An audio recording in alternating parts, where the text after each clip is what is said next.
അവിടെയുള്ള ആ നിലവിളി ശബ്ദം കാതിൽ നിന്നും പോയിട്ടില്ല. മനസ്സ് വിങ്ങുകയാണ്. ആ കുട്ടികളുടെ ആ കരച്ചിൽ. പ്രിയപ്പെട്ട മുഅ്മിനീങ്ങളെ, അസ്സലാമു അലൈക്കും വറഹ്മത്തുള്ളാഹി.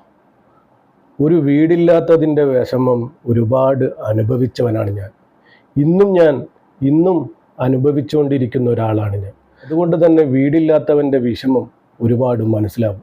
പാലക്കാട് അപകടത്തിൽ മരണപ്പെട്ട 4 മക്കളുടെ മയ്യത്ത് വീട്ടിലേക്ക് കൊണ്ടുവന്നപ്പോൾ എല്ലാ മക്കളുടെയും മയ്യത്ത് വീട്ടിലേക്ക് എടുത്തു. പക്ഷേ റിതമോളുടെ മയ്യത്ത് വെക്കാൻ അവർക്ക് വീടില്ല. ഞാൻ പറഞ്ഞില്ലേ, മരണപ്പെട്ടവരുടെ ഓരോ കുടുംബത്തിൽ ചെന്നാൽ അറിയാം അവരുടെ വിഷമങ്ങളും പ്രയാസങ്ങളും. 10 തവണയും കാണുന്ന കുട്ടികളല്ല. അവളൊരു പഠിച്ച് നന്നായിട്ടൊക്കെ വേണം ശരിക്കും പറഞ്ഞാൽ അവർക്കൊക്കെ എന്തെങ്കിലും ഒരു രോഗിയായിരുന്നു. ഭയങ്കര പറയാൻ വാക്കുകളില്ല. അത്രയും ഇരിക്കാൻ വീടില്ല, കുടിക്കാൻ കഞ്ഞിയില്ല, അതുപോലെ തന്നെ ഒന്നിനും ഇതില്ലാത്തൊരു.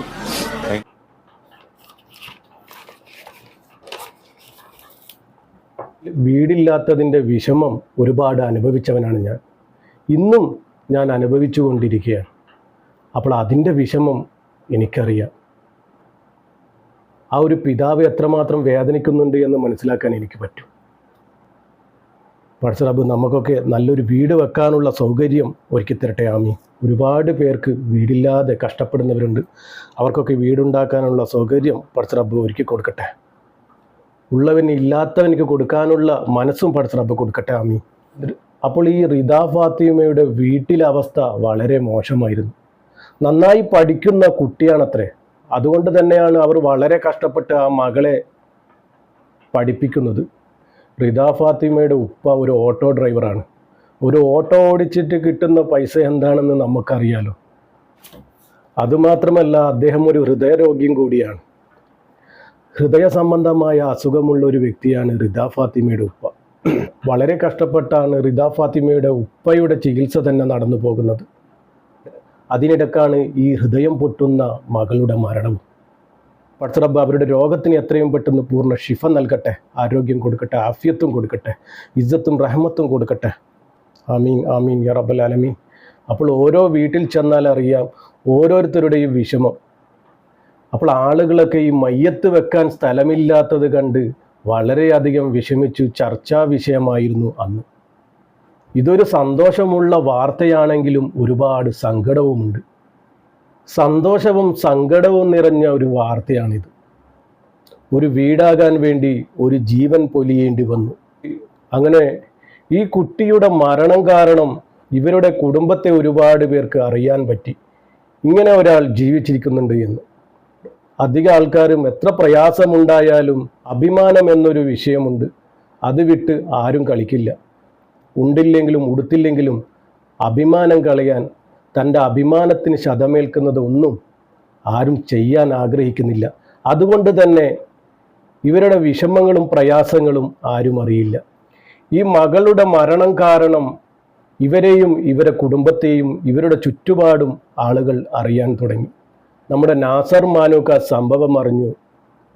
അദ്ദേഹത്തിൻ്റെ ചിന്തകളിലൂടെ അദ്ദേഹം ഒരു തീരുമാനവും പറഞ്ഞു. ഒരുപാട് പേർക്ക് പലതരത്തിലുള്ള സഹായം ചെയ്തു കൊടുത്ത ഒരാളാണ് നാസർ മാനു. എല്ലാവർക്കും അറിയുണ്ടാവും. പല വിധത്തിലും പല സഹായങ്ങളും ചെയ്ത ഒരു മനുഷ്യനാണ്. പടച്ച റബ്ബ് അദ്ദേഹത്തിന് ആയുസ്സും ആരോഗ്യവും ആഫിയത്തും ഇസ്സത്തും ബർക്കത്തും കൊടുക്കട്ടെ. ആമീൻ. എല്ലാവരും അവർക്ക് വേണ്ടി ദുആ ചെയ്യണം. ഇനിയും ഒരുപാട് പേരെ അദ്ദേഹത്തിന് സഹായിക്കാൻ പറ്റട്ടെ. ആമീൻ. സൗജന്യമായി ഏക്കർ കണക്കിന് സ്ഥലം കൊടുത്ത ഒരാളാണ് നാസർ മാനൂക്ക. എല്ലാവർക്കും അറിയാം. അപ്പോൾ അദ്ദേഹം അവിടെ എത്തുകയും അവിടുത്തെ ചുറ്റുപാട് അറിയുകയും അതിനു വേണ്ടിയുള്ളൊരു തീരുമാനവും എടുത്തു. അപ്പോൾ റിദ ഫാത്തിമ മോൾക്ക് ഒരു വീട് വെച്ച് കൊടുക്കാനുള്ള തീരുമാനം തന്നെ അദ്ദേഹം എടുത്തു. അതും അവരുടെ നാട്ടിൽ തന്നെ, അവരെ വിഷമിപ്പിക്കാതെ അവരുടെ നാട്ടിൽ തന്നെ ഒരു വീട് വെച്ചു കൊടുക്കാൻ അദ്ദേഹം തയ്യാറായി കഴിഞ്ഞു. അൽഹംദുലില്ലാഹ്. അതാണ് പറഞ്ഞത്, സങ്കടവും സന്തോഷവും നിറഞ്ഞ ഒരു വാർത്തയാണ് എന്ന്. ആ മകളുടെ ഓർമ്മക്കായി ഒരു വീട് ഉണ്ടാകാൻ പോവുകയാണ്. പ്രിയപ്പെട്ടവരെ, നമ്മുടെ ചുറ്റുമുള്ളവരെ നമ്മൾ അറിയണം. നമുക്ക് പറ്റുമെങ്കിൽ അവരെ സഹായിച്ചു കൊടുക്കണം. ആരും അവരുടെ അഭിമാനം വിട്ട് ആരും കളിക്കില്ല. ചിലർക്ക് അവരുടെ വിഷമം മറ്റുള്ളവർ അറിയുന്നത് ഇഷ്ടമാവില്ല. നമ്മൾ അറിഞ്ഞ് സഹായിച്ചാൽ പടച്ച റബ്ബിൽ നിന്നും കിട്ടുന്ന ആ ഒരു പ്രതിഫലം വേറെ തന്നെയാണ്. നമുക്ക് ദുനിയാവിൽ തരുന്ന സൗഭാഗ്യം നമ്മൾ ആഖിറത്തിലേക്ക് ഉപകാരപ്പെടുത്തണം. അല്ലെങ്കിൽ ദുനിയാവിൽ മാത്രം അത് ഒതുങ്ങിപ്പോകും. നമുക്ക് പടച്ച റബ്ബ് ഇവിടെ സുഖവും സന്തോഷവും നൽകി. ആ ഒരു സുഖവും സന്തോഷവും ആഖിറത്തിലും ലഭിക്കണമെങ്കിൽ അത് നമ്മൾ ഉപയോഗപ്പെടുത്തണം. നമുക്ക് പടച്ച റബ്ബ് പണവും സമ്പാദ്യവും ഒക്കെ തന്ന് അതും കൊണ്ട് നമുക്ക് ഖബറിലേക്ക് പോകാൻ പറ്റില്ല. അപ്പോൾ നമുക്ക് ആഖിറം വെളിച്ചമായി കിട്ടാൻ നമ്മുടെ ചുറ്റുമൊന്ന് നമ്മൾ നോക്കണം. സുഖവും സന്തോഷവും ഇല്ലാതെ ഒരു നേരത്തെ ആഹാരം പോലും കഴിക്കാൻ വകയില്ലാതെ നമ്മുടെ ചുറ്റും ഒരുപാട് ആളുകളുണ്ട്. അതാണ് നിങ്ങൾക്ക് സ്വർഗത്തിലേക്കുള്ളൊരു പാത. അത് നിങ്ങൾ കാണാതെ പോകരുത്. രണ്ടും പരീക്ഷണമാണ്. പടച്ച റബ്ബ് ഒരാൾക്ക് പണം കൊടുത്ത് പരീക്ഷിക്കുന്നു, മറ്റൊരാളെ കഷ്ടപ്പെടുത്തി പരീക്ഷിക്കുന്നു. പണമുള്ളവൻ പണമില്ലാത്തവനെ സഹായിച്ച് പരീക്ഷണത്തിൽ നിന്നും വിജയിക്കുക. പണമില്ലാത്തവനോ ഇല്ലായ്മ കൊണ്ട് തൃപ്തിപ്പെട്ട് ജീവിച്ച് പടച്ച റബ്ബിന്റെ അനുഗ്രഹം നേടിയെടുക്കണം. ഇത് രണ്ടുപേർക്കും തരുന്ന ഒരു പരീക്ഷണമാണ്. ആ പരീക്ഷണത്തിൽ നമ്മൾ വിജയിച്ചാൽ നമ്മുടെ ജീവിതവും മരണവും അവിടെ സന്തോഷത്തിലായി. അപ്പോൾ ഞാൻ പറഞ്ഞു വന്നത്, റിദ ഫാത്തിമ മോൾക്ക് ഒരു വീട് ഒരുങ്ങാൻ പോവുകയാണ്. ഇത്രകാലം ആ മകള് വളരെ കഷ്ടപ്പെട്ടാണ് അവിടെ പഠിച്ചതും ഇത്ര വരെ വളർന്നതും. ആരും അറിഞ്ഞില്ല. ആ മകളുടെ മരണം വരെ കാത്തു നിൽക്കേണ്ടി വന്നു. ഇതാണ് പടച്ച റബ്ബിൻ്റെ വിധി. വിധിക്കുന്നവൻ പടച്ച റബ്ബ് തന്നെയാണ്.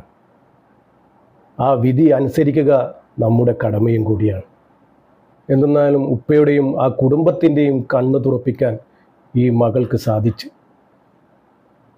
അതുപോലെ തന്നെ ആഖിറത്തിലും അതുപോലെ തന്നെ ഒരു മുതൽക്കൂട്ടാകട്ടെ മകൾ. ആമീൻ. റബ്ബേ അർഹമുറാഹിമായ റബ്ബേ, പടച്ച റബ്ബേ, നമ്മുടെ ഇടയിൽ ഒരുപാട് പേര് കഷ്ടപ്പെടുന്നുണ്ട് റബ്ബേ. മാനാഭിമാനം കാരണം ആരും തുറന്നു പറയില്ല റബ്ബേ. പടച്ച റബ്ബേ, നീ തന്നെ അവർക്കൊരു വഴി ഒരുക്കി കൊടുക്കണം റബ്ബേ. ഒരുപാട് പേര് വീടില്ലാതെ കഷ്ടപ്പെടുന്നുണ്ട് റബ്ബേ. അവർക്കൊക്കെ വീടുണ്ടാക്കാനുള്ള ഒരു സൗകര്യം നീ ഒരുക്കി കൊടുക്കണേ നാഥ. പടച്ച റബ്ബേ, ജോലിയില്ലാതെ കഷ്ടപ്പെടുന്ന ഒരുപാട് ആളുകളുണ്ട് റബ്ബേ. അവർക്കൊക്കെ നല്ലൊരു ജോലി നീ തരപ്പെടുത്തി കൊടുക്കണം റബ്ബേ. പടച്ച റബ്ബേ, ഒരു മനുഷ്യന് ദുനിയാവിലെ ഏറ്റവും വലിയ ആഗ്രഹമാണ് റബ്ബേ കുടുംബത്തിനൊരു വീട് എന്നുള്ളത്. ആ ഒരു സ്വപ്നം നീ എല്ലാവർക്കും സാധിച്ചു കൊടുക്കണം റബ്ബേ. അതിനുള്ളൊരു വഴി നീ ഒരുക്കി കൊടുക്കണം റബ്ബേ. പാവപ്പെട്ടവർക്ക് വീട് വെച്ച് കൊടുക്കുന്ന നമ്മുടെ മാനൂക്കാനെ പോലുള്ളവർക്ക് ആരോഗ്യവും ആഫിയത്തും ഇസ്സത്തും റഹ്മത്തും നീ കൊടുക്കണം റബ്ബേ. ഒരുപാട് പേരുണ്ട് റബ്ബേ ഇതുപോലെ പാവങ്ങളെ സഹായിക്കുന്നവർ. അവർക്കൊക്കെ നീ ബർക്കത്തും റഹ്മത്തും നീ കൊടുക്കണം റബ്ബേ. അവർക്ക് ആഫിയത്തുള്ള ദീർഘായുസ് നീ നൽകണം റബ്ബേ. പടച്ച റബ്ബേ, ഈ മരണപ്പെട്ട 4 മക്കളുടെ കുടുംബത്തിന് നീ ക്ഷമയും സമാധാനവും സഹനശക്തിയും നീ കൊടുക്കണം റബ്ബേ. രോഗം കൊണ്ട് ബുദ്ധിമുട്ടുന്നവർക്ക് എത്രയും പെട്ടെന്ന് ഷിഫ നീ നൽകണം റബ്ബേ. ആരോഗ്യം കൊടുക്കണം റബ്ബേ. പടച്ച റബ്ബേ, ഇതുപോലുള്ള മരണങ്ങൾ കൊടുത്ത് മാതാപിതാക്കളെ പരീക്ഷിക്കല്ല റബ്ബേ. നമ്മുടെ മക്കൾക്കൊക്കെ ആഫിയത്തുള്ള ദീർഘായുസ് നീ കൊടുക്കണം റബ്ബേ. അവർക്ക് ആരോഗ്യവും ആഫിയത്തും ബുദ്ധിയും ശക്തിയും ഒക്കെ നീ കൊടുക്കണം റബ്ബേ. പടച്ച റബ്ബേ, അവരുടെ മേൽ നിന്റെ ഒരു സംരക്ഷണം ഉണ്ടാകണേ റബ്ബേ. ഹബീബായ തങ്ങളുടെ പൊരുത്തം നീ അവർക്ക് കൊടുക്കണേ റബ്ബേ. പടച്ച റബ്ബേ, ഒരു നേരത്തെ ആഹാരം പോലും കഴിക്കാൻ പറ്റാതെ ബുദ്ധിമുട്ടുന്ന എത്രയോ രോഗികളുണ്ട് റബ്ബേ. അവർക്കൊക്കെ എത്രയും പെട്ടെന്ന് പൂർണ്ണ ഷിഫ നീ കൊടുക്കണ റബ്ബേ. ആരോഗ്യം കൊടുക്കണ റബ്ബേ. ആഫിയത്ത് കൊടുക്കണ റബ്ബേ. സന്തോഷവും സമാധാനവുമുള്ള ഒരു ജീവിതം നീ അവർക്ക് കൊടുക്കണ റബ്ബേ. പടച്ച റബ്ബേ, നമ്മുടെ ഉമ്മമാർക്കൊക്കെ ആഫിയത്തുള്ള ദീർഘായുസ് കൊടുക്കണ റബ്ബേ. ആരോഗ്യവും ആഫിയത്തും ഇസ്സത്തും റഹ്മത്തും സന്തോഷമുള്ള ഒരു ജീവിതവും കൊടുക്കണ റബ്ബേ. പടച്ച റബ്ബേ, ഈ പാപിയായ ഞങ്ങളുടെ പ്രാർത്ഥന നീ സ്വീകരിക്കണ റബ്ബേ. ഇവരിലേക്ക് എത്തിച്ചു കൊടുക്കണ റബ്ബേ.